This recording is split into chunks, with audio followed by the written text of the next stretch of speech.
Greetings fellow collectors. In today's video I'm going to present the Prussian Fusilier officer sabre, but with extra hilt.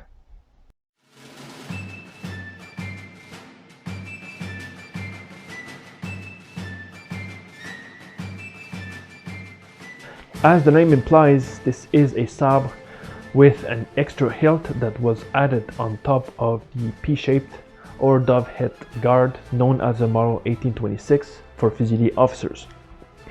The designation of Fusilier was for a type of infantry, originally owing its name to the fusil, which was a type of 17th century flintlock musket. Sometimes the Fusilier acted as line infantry, sometimes as skirmishers or elite units, depending on the nation. In Prussian armies, they initially acted as a type of light infantry, which was commanded by smart and agile young officers. In the 1870s, the German army had or numbered 10 line infantry regiments which were Fusilier, plus one of the guard, and these were armed with the shorter Dreyse rifle and a different type of bayonet than the regular infantry. But the difference between these two types of infantry was slim, and by the 1880s the title Fusilier was honorific, and despite implying a specialist or elite status, did not have any tactical significance because, in a sense, in that time, all infantry were becoming Fusilier in the way they operated in the field. So as part of its elite status, or sort of elite status, the Fusilier officers carried since the 1820s a sword whose traditional form was the dove-head type, which had a curved blade which was either etched or decorated or made plain, depending on the officer's preference or budget. The fittings were always made of brass and the grips of sharkskin or shagreen. Initially, the scabbards were made of brass fittings and the body made of black leather. However, these were later on replaced by the more practical and more solid scabbards which were made of steel.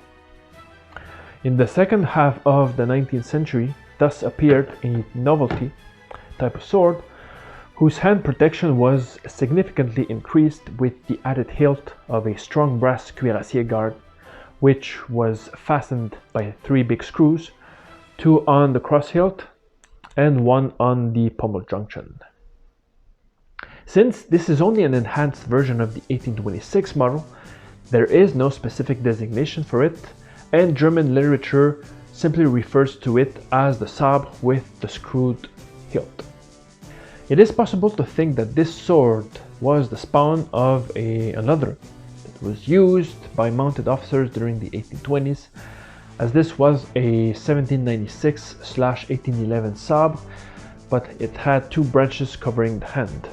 The earliest use of the sword was technically in 1849, and this is according to Gerd Maier's books, as there is mention there of a military publication that referred to a mounted officer sword having an added brass basket hilt attached to the original one. Another document, an official weapons and uniform archive document dated from 1864, again from Gerd Maier's books, presented this specific sword officially as being issued for campaign use.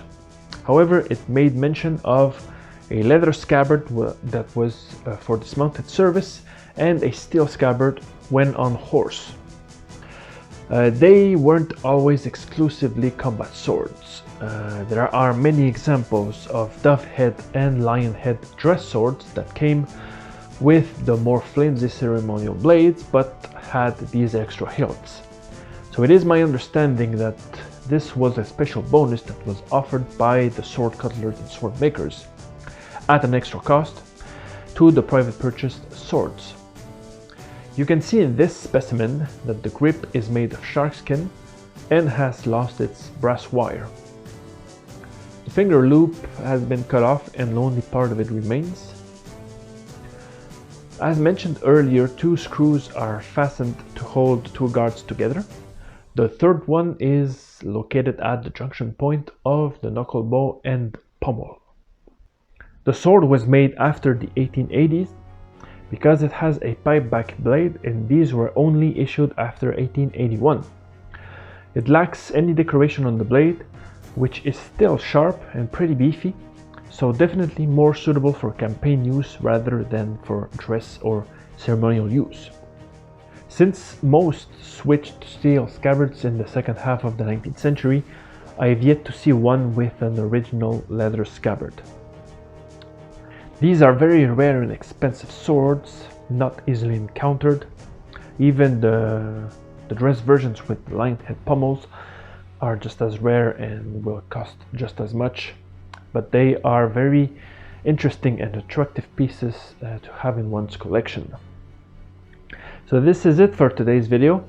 I hope you have learned a few things with the sword.